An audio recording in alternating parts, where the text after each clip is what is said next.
बिस्मिल्लाहिर्रहमानिर्रहीम। अस्सलामुअलैकुम। उम्मीद है आप सब लोग खैरियत से होंगे, अपने घरों पर महफूज होंगे। अल्लाह पाक आप सबको खैर आफियत से रखे, आमीन। माइक्रोबायोलॉजी एंड बायोकेमिस्ट्री में हमारा जो आज का लेक्चर है that is on the metabolism of carbohydrates step 4 या फेज 4 हम कह सकते हैं। फर्स्ट हमने स्टडी किया about glycolysis, then we have studied about the formation of acetyl coenzyme A, which is then converted into oxaloacetate in the Krebs cycle, leading to the formation of 24 ATP molecules in the mitochondria, which is the powerhouse of the cell.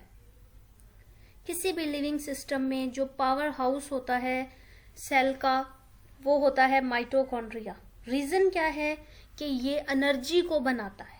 कैसे energy बनाता है? By this metabolism of acetyl coenzyme A into ऑक्सैलोएसीटेट।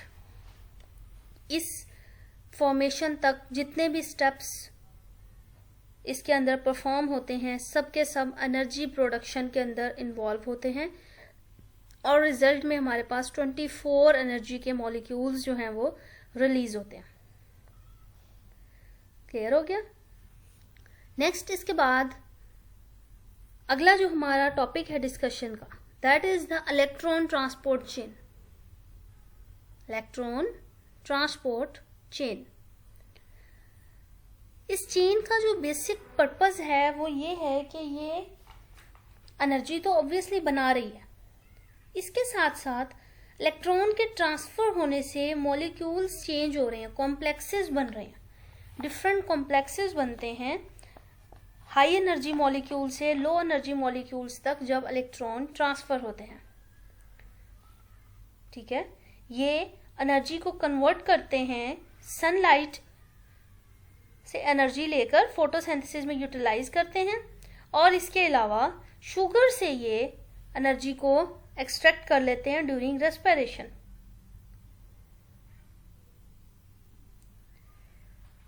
बात समझ आ रही है?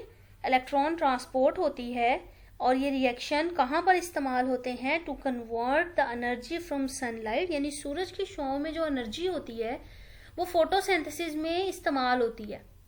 ठीक है, अब ये जो एनर्जी में कन्वर्जन हो रही है उस सनलाइट की वो इस इलेक्ट्रॉन ट्रांसपोर्ट चेन की वजह से हो रही है।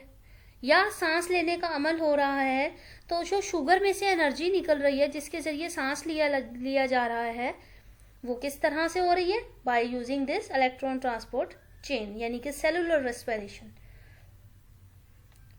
तो ये एटीपी बनाता है विच is a source of energy for living things. ठीक है, the electron transport chain, it is a chemical reaction where electrons are transferred from high energy molecules to low energy molecules. तो ATP बनाता है ये हमारा जो मैकेनिज्म है। ठीक है, अब किस तरह से? सबसे पहले हम इसको डिफाइन करते हैं that it is a process in which electrons are transferred from high energy molecules to low energy molecules leading to the formation of ATP molecules. Energy बनाता है in the form of ATP. High energy molecule से low energy molecules तक ये electrons को transfer करता है। Clear हो गया? Then the composition of electron transport chain, ये नोट्स में आपके नहीं है लेकिन ये आप लोग लिखेंगे चीजें क्योंकि ये इंपॉर्टेंट है। 4 large protein complexes are formed. पहली चीज यहाँ पर ये जहन में रखने की है कि प्रोटीन के कॉम्प्लेक्स बनते हैं। क्या बनते हैं? प्रोटीन के कॉम्प्लेक्स बनते हैं। Protein complexes are formed. कितने? 4 in number. Complex 1, complex 2, complex 3 and complex 4 due to the transfer of electrons. जो कॉम्प्लेक्स 1 है it is called as NADH coenzyme Q reductase. Nicotinamide, adenine, dinucleotide, hydrogen, coenzyme Q reductase.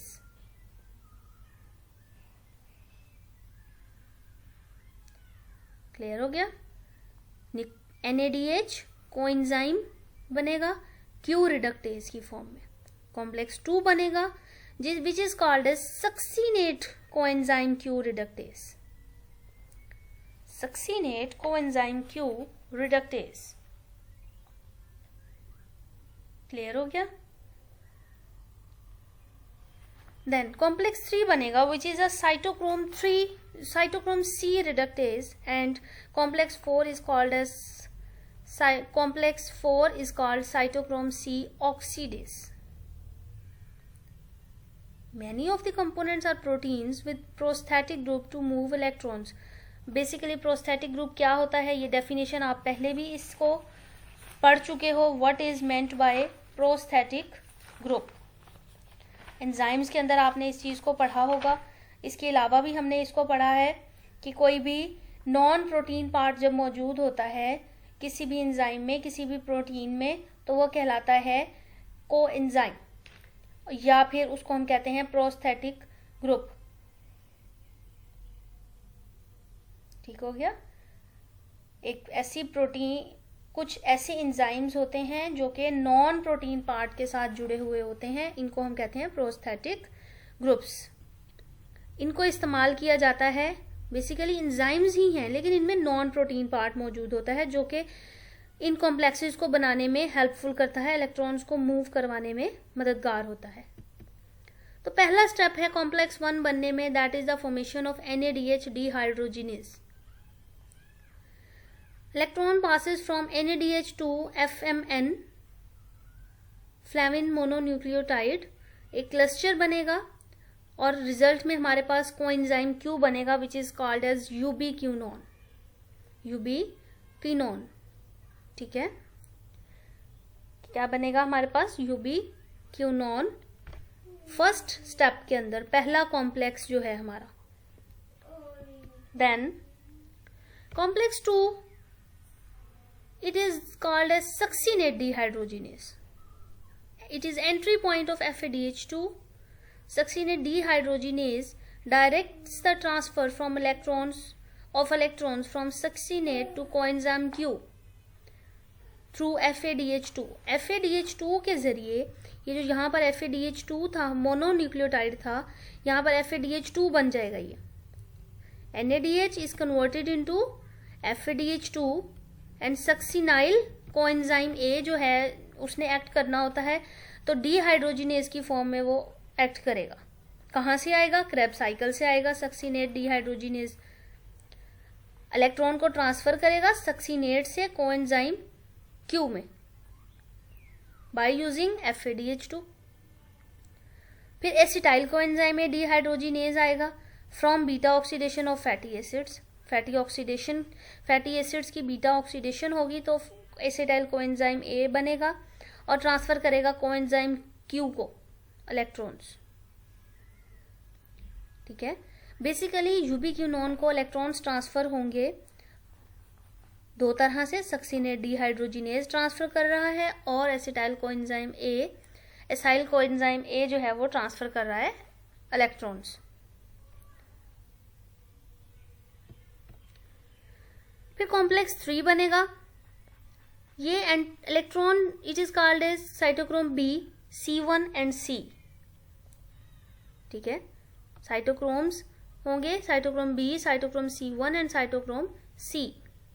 Electron transfer from ubiquinol to cytochrome C. यूबीक्विनोल से electron transform होंगे कहाँ? Cytochrome C में. Then complex 4 is formed, which is a combination of cytochromes A and A3, 10 protein units, 2 type of prosthetic groups, 2 heme and 2 copper. ये चीजें इसकी composition में आएंगी. Then electrons are delivered from cytochromes A and A3 to oxygen. Several chemicals can inhibit the pathway at different locations. Cyanide and carbon monoxide can block a transport between A to A3 and oxygen. ये किस तरह हो रहे हैं steps, ये आप इसमें देखेंगे कि सबसे पहले आप यहाँ देखें हाई एनर्जी से लो एनर्जी की तरफ मूवमेंट हो रही है. NADH से NAD बन रहा है. कॉम्प्लेक्स 1 जो है हमारा कन्वर्ट कर रहा है सक्सिनेट की मौजूदगी में फ्यूमेरेट को. लीड कर रहा है formation of फ्यूमिरेट which is called complex 2. They both form a Q enzyme. ये क्यू एंजाइम जो होता है कोएंजाइम, इसको ये दोनों कॉम्प्लेक्सेस इलेक्ट्रॉन ट्रांसफर करते हैं. क्या करते हैं? इलेक्ट्रॉन ट्रांसफर करते हैं. इसके बाद आता है कॉम्प्लेक्स 3. जो कॉम्प्लेक्स 3 है ये प्रोवाइड करता है इलेक्ट्रॉन साइटोक्रोम सी को.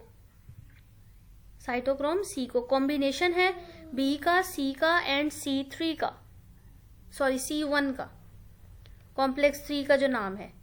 ठीक है. देन उसके बाद इलेक्ट्रॉन इसको ट्रांसफर हो गए. अब 4 ने क्या करना है? ये इलेक्ट्रॉन्स ऑक्सीजन को ट्रांसफर करने. साइटोक्रोम 4 बनेगा तो इलेक्ट्रॉन्स हमारे जो हैं वो ऑक्सीजन को ट्रांसफर होंगे. Electrons are delivered from cytochromes to oxygen. ये जो इसके 3 के 4 के साइटोक्रोम्स हैं ये इलेक्ट्रॉन ट्रांसफर करेंगे किसको? ऑक्सीजन को. तो आपने जो याद करने की चीजें हैं वो हैं आपने जो नोट डाउन करना है, सबसे पहले आपने ये डेफिनेशन लिखनी है इलेक्ट्रॉन ट्रांसपोर्ट चेन की. देन आपने उसकी कंपोजिशन बतानी है कि ये कंपोजिशन है, ये 4 प्रोटीन्स हैं, ये 4 नाम है. ठीक है. बस इसके बाद ये जो स्लाइड है ये आपको समझाने के लिए मैंने ऐड की है, ये वाली, ये और ये 4 स्लाइड्स. यहां जो आपने याद करनी है चीजें वो मैं हाईलाइट कर रही हूं, जिनको आपने नोट डाउन करना है. ये यहां पर मैंने आपको हाईलाइट कर दी हैं लाइंस जो आपने नोट डाउन करनी है जस्ट. ठीक है. यहां तक कंप्लीट आपने नोट डाउन करना है. ठीक है. उसके बाद नेक्स्ट जो है आपने कॉम्प्लेक्स 1 डिहाइड्रोजिनेज लिखना है.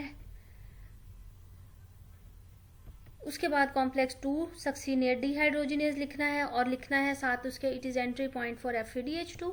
कॉम्प्लेक्स 3 लिखना है C1 एंड C का कॉम्बिनेशन है और लिखना है साथ के transfer electrons from ubiquinol to cytochrome C. Then 4 लिखना है आपने. इसमें आपने ये 3 लाइंस यहाँ मेंशन करनी है कि ये 2 प्रोस्थेटिक ग्रुप के ऊपर, 2 हीम के ऊपर, 2 कॉपर और 10 प्रोटीन्स का कॉम्बिनेशन है. ठीक हो गया. और ये आपने मेटाबॉलिज्म इसका ड्रॉ करना है. देन ये फ्लो ऑफ इलेक्ट्रॉन्स है, ये आप इसी तरह से इस चार्ट को ड्रॉ करेंगे.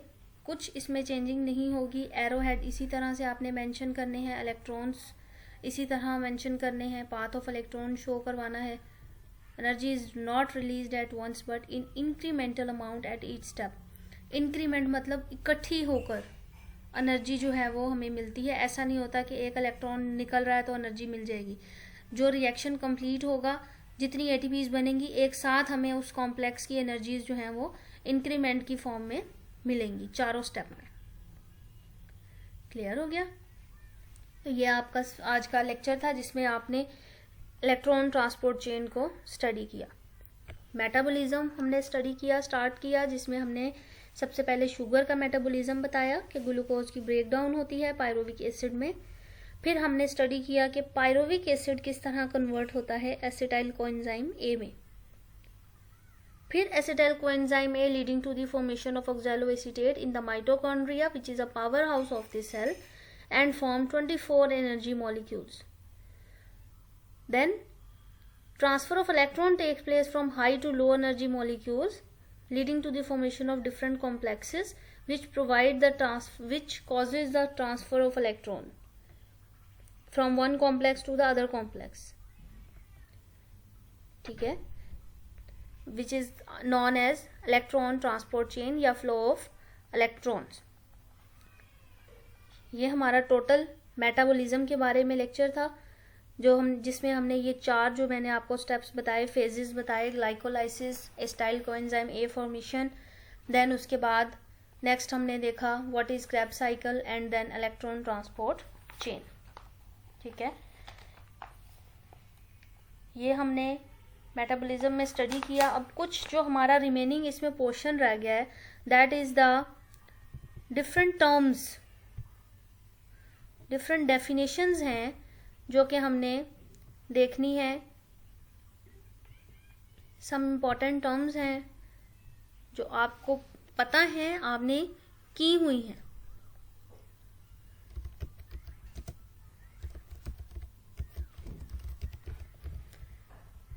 इसमें अब first one was hydrolysis.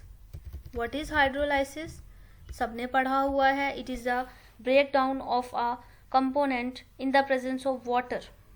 Chemical break down है किसी कंपाउंड की in the presence of water, और ब्रेक डाउन के बाद स्मॉल कंपाउंड बनते हैं. तो वो आप बता देंगे compounds are chemically broken down into smaller ones when they react with water.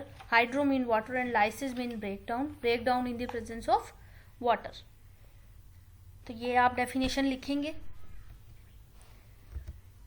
Then the other definition is the dextro and levo sugar. ये आपको मैंने लिखवाई हुई है definition. इसको आप खुद write down करेंगे कि dextro, it is optical isomers that rotate the plane polarized light in right direction. And example भी आगे mention है कि आपको लिखवाई हुई है examples में. Levo sugar means which rotate the light in the left direction. किस तरह करती है सारा कुछ आपको बताया हुआ है. इसकी दोनों definitions आपने लिखनी है with examples. हाइड्रोलाइसिस लिखेंगे, सुक्रोज की लिख सकते हैं हाइड्रोलाइसिस एग्जाम्पल में, आप माल्टोज की लिख सकते हैं, लैक्टोज की लिख सकते हैं. Then what is ATP molecule? What is ATP? The third one definition is ATP. पहले आप बताएंगे एटीपी है क्या. Adenosine try phosphate.